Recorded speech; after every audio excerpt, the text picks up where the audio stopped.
وقد روى شعبة عن فراس من الشعبي عن ابی بردہ عن ابی موسیٰ قال ثلاثۃ يدعون اللہ فلا يستجیب لهم، تین قسم کے لوگ وہ ہیں جو اللہ کو سے دعائیں کرتے ہیں، اللہ ان کی دعا قبول نہیں کرتا۔ رجل كانت له امرأة سیئۃ الخلق فلم يطلقها، ایک آدمی وہ ہے جس کی بیوی جو ہے وہ بہت ہی کج خلق ہے لیکن اسے طلاق نہیں دیتا۔ ورجل آتى ماله سفيا وقد قال اللہ تعالی لا تؤتوا السفهاء اموالكم، اور ایک ایسا انسان جو کہ کسی نادان ناسمجھ کے حوالے اپنا مال کر دیتا ہے، جبکہ اللہ تعالیٰ کا حکم ہے کہ ناسمجھ لوگوں کے حوالے اپنے مال نہ کرو۔ وَرَجُلٌ لَهُ عَلَى رَجُلٍ دَيْنٌ، اور وہ شخص کہ جس کا کوئی قرض کسی کے ذمے ہے، وَلَمْ يَشْهَدْ عَلَيْهِ بِهِ، اس کے اوپر اس نے گواہیاں نہیں کروائی تھی، تو اب روتا ہے تو روئے، اللہ تعالیٰ اس کی دعا نہیں سنے گا۔ اس میں بسا اوقات ایسا ہوتا ہے کہ انسان یہ سمجھتا ہے کہ یہ غریب آدمی میرا رشتہ دار جو ہے، میں اس کی کسی نہ کسی طریقے سے اب اس کے حالات بگڑے ہوئے ٹھیک کر ہی دوں، لہذا وہ اپنی امکانی حد تک مدد کر رہا ہے لیکن حالات ٹھیک نہیں ہو رہے اس کے، تو فرمایا ان ربک یبسط الرزق لمن یشاء ویقدر، یہ جو ہے کسی شخص کے اوپر رزق کا کشادہ ہو جانا اور کسی کے اوپر رزق کی تحقیق ہو جانا یہ تمہارے اختیار میں نہیں ہے، یہ تیرے رب کے اختیار میں ہے، اللہ کے اختیار میں ہے، لہذا اپنا سا فرض ادا کرو جو تم کر سکتے ہو، معقول طریقے سے، معتدل طریقے سے، متوازن طریقے سے وہ کرو، تم یہ نہ سمجھو کہ تم کسی کے حالات کو بدلنے پر قادر ہو۔ ان ربک یبسط الرزق لمن یشاء ویقدر، یہ تو تیرا رب ہی ہے کہ جو کھول دیتا ہے رزق جس کے لیے چاہتا ہے، کشادہ کر دیتا ہے اور تنگ کر دیتا ہے جس کے لیے چاہتا ہے۔ انہ کان بعبادہ خبیرا بصیرا، یقیناً وہ اپنے بندوں کے حق میں اپنے بندوں سے پوری طرح باخبر ہے اور اس کے ان کے حالات کو دیکھ رہا ہے۔ یہ دوری کے تصور کو ذہن سے نکال دو، درمیانی واسطوں کی کوئی ضرورت نہیں، یہاں تک کہ جسمانی طور پر آپ ناپاک بھی ہیں، دعا اب بھی کر سکتے ہیں، آپ کہیں ہو، سفر میں ہو، حضر میں ہو، گھر میں ہو، بیٹھے ہو، کھڑے ہو، لیٹے ہو، اور اگر نہیں ہے، وضو نہیں ہے، کچھ بھی ہے، نجاست ہے، دعا کر سکتے ہو، نماز نہیں پڑھ سکتے، قرآن کو ہاتھ نہیں لگا سکتے، دعا کر سکتے ہو، دعا پر تو پابندی نہیں ہے۔ الحی القیوم، وہ زندہ و جاوید ہے، از خود زندہ ہے، اور باقی جو بھی ہے ما سوی اللہ اس کو تھام کر رکھنے والا ہے، کہ حضور نے فرمایا کہ اللہ تعالیٰ کا ایک اسم اعظم ہے کہ اس کے حوالے سے جب کوئی دعا کی جاتی ہے تو وہ ضرور قبول ہوتی ہے، لیکن حضور نے یہ نہیں بتایا کہ وہ کون سا ہے، نشاندہی کر دی وہ قرآن کی 3 سورتوں میں ہے۔ یہ 2 الفاظ، 2 نام اللہ کے اس طرح جڑ کر بریکٹ کی حیثیت سے سورہ بقرہ میں ہے، سورہ آل عمران کی پہلی ہی آیت میں ہے، دوسری آیت میں، پہلی آیت تو الف لام میم حروف مقطعات پر مشتمل ہے لیکن دوسری آیت میں یہ دونوں ہیں، اور پھر سورہ طٰہٰ میں الحی القیوم۔ اس وقت یہ ہے کہ اصل نماز یہی ہے، یہ سورہ فاتحہ، چنانچہ میں آپ کو حدیث سنا رہا ہوں جو صحیح بخاری میں بھی ہے، صحیح مسلم میں بھی ہے، جامع ترمذی میں بھی ہے، سنن ابی داؤد میں بھی ہے، سنن نسائی میں بھی ہے، اور بہت سی کتابوں میں موجود ہے۔ اور یہ عن عبادہ بن صامت رضی اللہ تعالی عنہ، حضرت عبادہ بن صامت سے مرفوعا کہ حضور نے فرمایا لا صلاۃ لمن لم یقرأ بفاتحۃ الکتاب، اس شخص کی کوئی نماز نہیں ہے جس نے کہ سورہ فاتحہ کی تلاوت نہیں کی۔ اب اس سے ہمارے ہاں ایک بڑا اختلاف پیدا ہوا، وہ نوٹ کر لیجیے۔ ایک رائے یہ ہے، آپ اگر علیحدہ نماز پڑھ رہے ہیں تو ظاہر بات ہے کہ آپ کو ہر رکعت میں خود پڑھنی ہی پڑھنی ہے سورہ فاتحہ۔ جب باجماعت پڑھ رہے ہیں اب کیا شکل، امام پڑھ رہا ہے سورہ فاتحہ تو کیا مقتدی کو بھی پڑھنی چاہیے؟ اس حدیث میں جو الفاظ کی شدت ہے اس کی بنا پر رجحان یہ ہوتا ہے کہ یقیناً اس صورت میں ہر شخص کو لا صلاۃ لمن لم یقرأ بفاتحۃ الکتاب، جس نے کہ فاتحہ کی تلاوت نہیں کی، قرات نہیں کی، اس کی کوئی نماز ہی نہیں۔ تو یہ موقف ہے امام شافعی کا، یہی مسلک ہے ہمارے اہل حدیث بھائیوں کا کہ آپ چاہے اکیلے نماز پڑھ رہے ہو، چاہے امام کے پیچھے پڑھ رہے ہو، اور چاہے امام جو ہے وہ جہری رکعت پڑھا رہا ہے اور چاہے سری رکعت پڑھا رہا ہے۔ خاموشی والی رکعت سورہ آپ کو معلوم ہے کہ نماز جو ظہر اور عصر کی ہے تو 4 رکعتیں جو ہے وہ سری ہے، مغرب کے اندر آ کر 2 جہری ہیں 1 سری ہے، عشاء میں آ کر 2 جہری ہیں 2 سری ہیں، سورہ اور نماز فجر کے اندر دونوں جو ہیں وہ جہری ہیں۔ تو چاہے جہری ہو چاہے سری ہو، آپ کو بھی لازماً جو مقتدی ہے اسے بھی سورہ فاتحہ پڑھنی ہوگی۔ اب اس کے لیے انہوں نے یہ طریقہ جو ہے تلقین کیا ہے کہ امام تیزی سے نہ پڑھے، رک رک کر پڑھے، الحمدللہ رب العالمین، اس کے بعد اتنا وقفہ دے دے کہ جو مقتدی ہے وہ بھی کہہ لے اپنے دل میں یا اب پڑھ لے الحمدللہ رب العالمین الرحمن الرحیم۔ یہ رک رک کر پڑھنا، خاص طور پر اگر آپ کو موقع ہوا ہو کسی اہل حدیث امام کی امامت میں نماز ادا کرنے کا، تو آپ دیکھیں گے کہ بڑا فرق ہے۔ ہمارے جو حنفی امام الحمدللہ رب العالمین الرحمن الرحیم مالک یوم الدین ایاک نعبد و ایاک نستعین، 4 آیتیں جو ہے وہ بھی ایک ساتھ میں پڑھ جائے گی،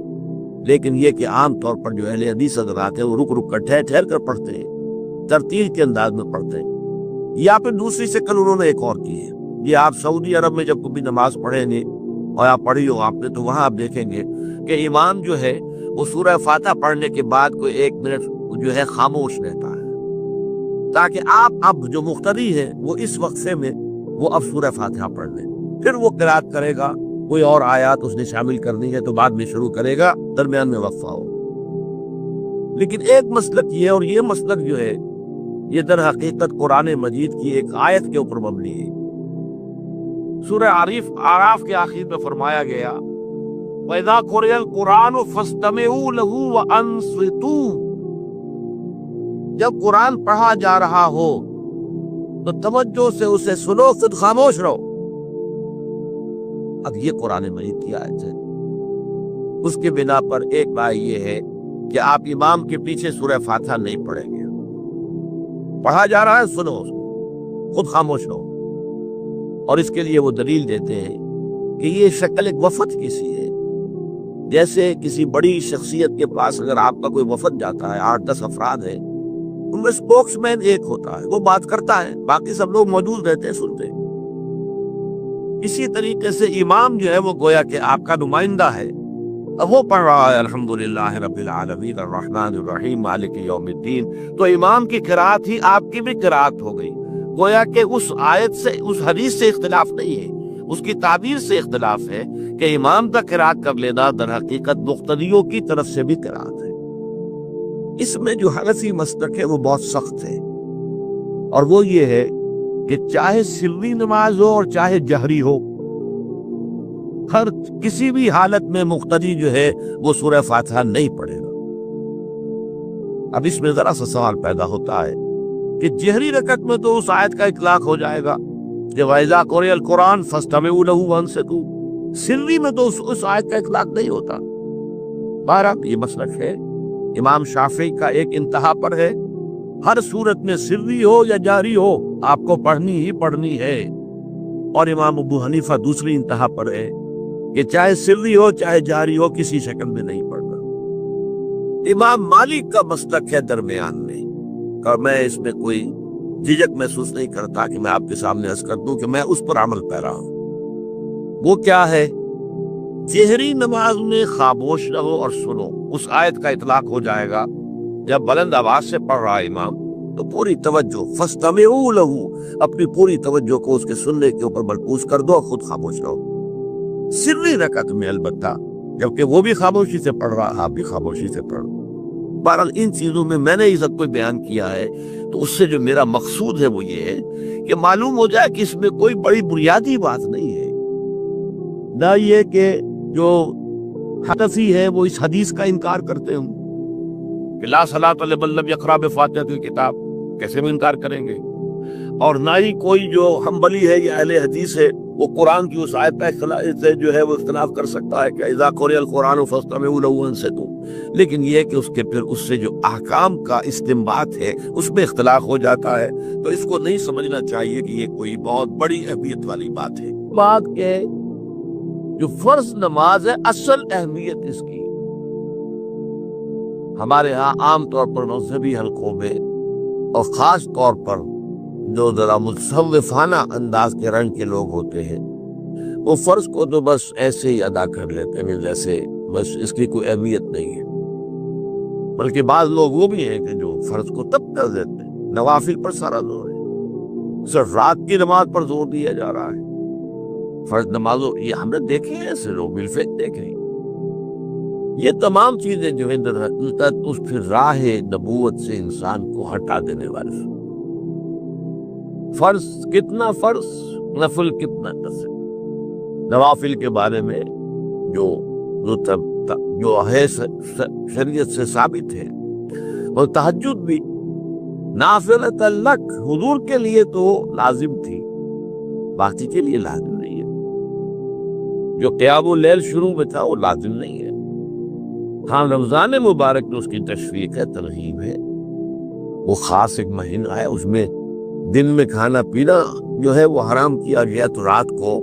2/3 رات یا 1/3، کم سے کم 1/3 رات جاگو اللہ کے قرآن کے ساتھ، اللہ کی کتاب کے ساتھ. تو یہ اصل میں جو توازن ہے یہ جو ہے بہت ضروری ہے. ارأیت اذا صلیت الصلوات مکتوبات، حضور آپ نے دیکھا، غور فرمائیے کہ اگر میں جو فرض نمازیں ہیں وہ ادا کروں. اب مثلا ایک حدیث مجھے اور یاد آئی، فرض نماز کی اہمیت کو بیان کرنے کی حضور نے فرمایا جس شخص نے عشاء کی نماز بھی جماعت کے ساتھ ادا کی اور پھر فجر کی نماز بھی اس جماعت کے ساتھ ادا کی، اس کے لیے پوری رات کا قیام لکھ دیا جائے گا. فرض کی یہ اہمیت. وَإِذَا صَلَّيْتُ الْمَكْتُوبَاتِ صلوات المکتوبات وَصُمْتُ رمضان، اور میں روزہ بھی رمضان کے روزے رکھ لوں، باقی روزہ رکھنا آپ کی مرضی پر ہے، رکھیں ٹھیک ہے، لیکن وہ لازم نہیں ہے. نجات کے لیے لازم جو بیس لائن ہے وہ جو عبادات فرض، اس کے بعد جتنا آدمی اضافہ کر سکے. حالات کو بھی دیکھیں، بعض حالات ایسے ہوں گے کہ اس میں اصل اہمیت جہاد کی ہو جائے گی، قتال کی ہو جائے گی. اب ایسا حال بھی ہو سکتا ہے کہ اسلامی نظام قائم ہے، اسلامی حکومت قائم ہے، نظام خلافت قائم ہے، تو اب قتال کا معاملہ جب وہ حکومت کے ذمہ ہے، حکومت انتظام کرے گی. اگر کہیں 10,000 آدمی چاہیے، 10,000 آدمی نکل آئے چاہ جانے کے لیے، تو باقی آرام سے گھر میں سوئے یا نوافل پڑھے، ساری رات کھڑے رہے، ٹھیک ہے. یہ تقرب بالنوافل کا موقع ہوگا. لیکن اگر اللہ کا دین جو ہے وہ مغلوب ہے، پامال ہے، اسے پاؤں تلے رودا جا رہا ہے، شریعت کی دھجیاں بکھیری جا رہی ہیں، عوامر کا استہزاء ہو رہا ہے، اور جو منکرات ہیں ان کی تبلیغ ہو رہی ہے، اس وقت آدمی نوافل میں لگا رہے، وہاں تو فرض ہو جائے گا. امر بالمعروف نہی عن المنکر، جہاد، اس کے جو بھی تقاضے ہو، اس وقت سارے تقاضے اس کو بیان کرنے کا موقع نہیں ہے. اس اصل سے وہ اس فرض کو ترک کر کے نوافل میں لگیں گے، یہ نوافل منہ پر نہیں ماری جائے. اس کو بہت زیادہ نمایاں کرنے کے لیے میں مثال دیتا ہوں، ذرا سوچئے. جب دامن احد میں معرکہ جاری تھا اور صحابہ کی جان پر بنی ہوئی تھی، خود حضور کی جان پر بنی ہوئی تھی، آپ کو معلوم آپ زخمی ہوئے ہیں اور اتنا خون آپ کا بہہ گیا ہے کہ آپ بے ہوش ہو گئے ہیں، اور خبر ہو گئی کہ آپ کا تو انتقال ہو گیا، شہید ہو گئے. اس وقت اگر کوئی شخص مسجد نبی میں بیٹھا ہوا درود کی تسبیح پڑھ رہا ہو، یا کوئی اور نوافل ادا کر رہا ہو، یا قرآن پڑھ رہا ہو، تو اس کے بارے میں کیا حکم آپ کا ہوگا؟ پکا منافق. حالانکہ کام تو وہ اچھے کر رہا ہے. درود کی کتنی فضیلت آئی ہے، اور نوافل ہے، یا قرآن کا پڑھنے کا ایک ایک حرف کا 10 نیکیوں کا ثواب ہے. اس وقت یہ ہے کہ اصل نماز یہی ہے، یہ سورہ فاتحہ. چنانچہ میں آپ کو حدیث سنا رہا ہوں جو صحیح بخاری میں بھی ہے، صحیح مسلم میں بھی ہے، جامع ترمذی میں بھی ہے، سنن ابی داود میں بھی ہے، سنن نسائی میں بھی ہے، اور بہت سی کتابوں میں موجود ہے. اور یہ عن عبادہ بن صامت رضی اللہ تعالی عنہ، حضرت عبادہ بن صامت سے ہے مرفوعا کہ حضور نے فرمایا لا صلاۃ لمن لم یقرأ بفاتحۃ الکتاب، اس شخص کی کوئی نماز نہیں ہے جس نے کہ سورہ فاتحہ کی تلاوت نہیں کی. اب اس سے ہمارے ہاں ایک بڑا اختلاف پیدا ہوا، وہ نوٹ کر لیجئے. ایک رائے یہ ہے آپ اگر علیحدہ نماز پڑھ رہے ہیں تو ظاہر بات ہے کہ آپ کو ہر رکعت میں خود پڑھنی ہی پڑھنی ہے سورہ فاتحہ. جب باجماعت پڑھ رہے ہیں اب کیا شکل؟ امام پڑھ رہا ہے سورہ فاتحہ تو کیا مقتدی کو بھی پڑھنی چاہیے؟ اس حدیث میں جو الفاظ کی شدت ہے اس کی بنا پر رجحان یہ ہوتا ہے کہ یقیناً اس صورت میں ہر شخص کو لا صلاۃ لمن لم یقرأ بفاتحۃ الکتاب، جس نے کہ فاتحہ کی تلاوت نہیں کی، قرأت نہیں کی، اس کی کوئی نماز ہی نہیں۔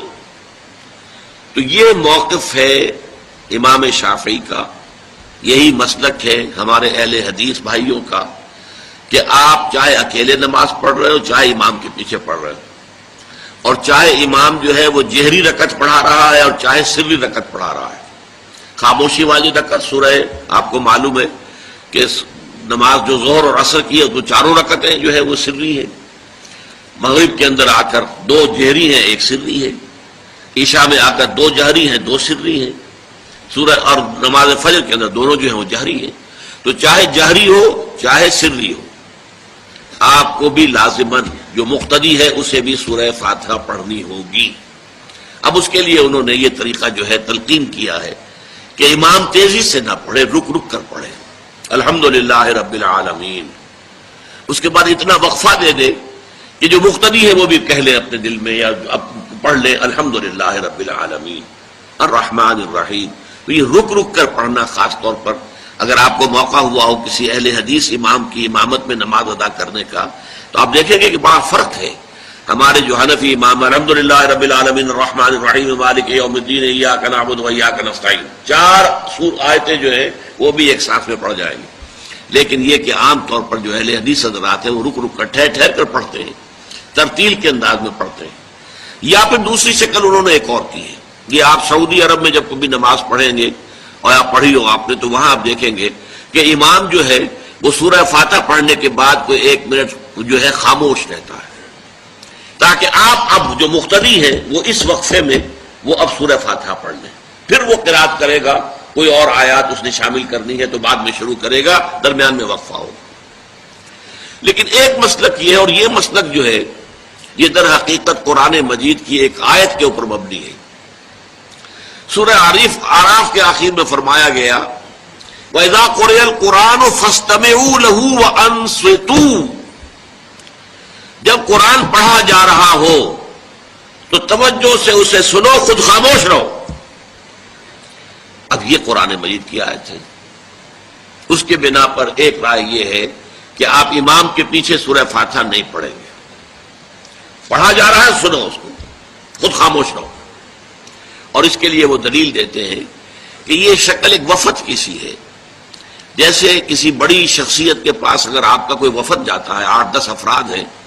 ان میں اسپوکس مین ایک ہوتا ہے، وہ بات کرتا ہے، باقی سب لوگ موجود رہتے ہیں، سنتے ہیں۔ اسی طریقے سے امام جو ہے وہ گویا کہ آپ کا نمائندہ ہے، اور وہ پڑھ رہا ہے الحمدللہ رب العالمین الرحمن الرحیم مالک یوم الدین، تو امام کی قرات ہی آپ کی بھی قرات ہو گئی۔ گویا کہ اس آیت سے، اس حدیث سے اختلاف نہیں ہے، اس کی تعبیر سے اختلاف ہے کہ امام کا قرات کر لینا در حقیقت مقتدیوں کی طرف سے بھی قرات ہے۔ اس میں جو حنفی مسلک ہے وہ بہت سخت ہے، اور وہ یہ ہے کہ چاہے سری نماز ہو اور چاہے جہری ہو،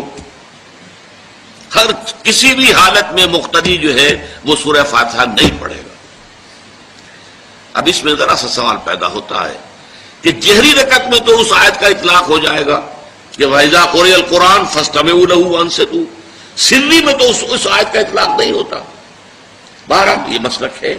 امام شافعی کا، ایک انتہا پر ہے، ہر صورت میں سری ہو یا جہری ہو آپ کو پڑھنی ہی پڑھنی ہے، اور امام ابو حنیفہ دوسری انتہا پر ہے کہ چاہے سری ہو چاہے جہری ہو کسی شکل میں نہیں پڑھنا۔ امام مالک کا مسلک ہے درمیان میں،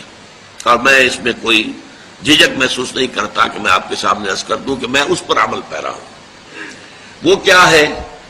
جہری نماز میں خاموش رہو اور سنو، اس آیت کا اطلاق ہو جائے گا جب بلند آواز سے پڑھ رہا ہے امام تو پوری توجہ، فاستمعوا له،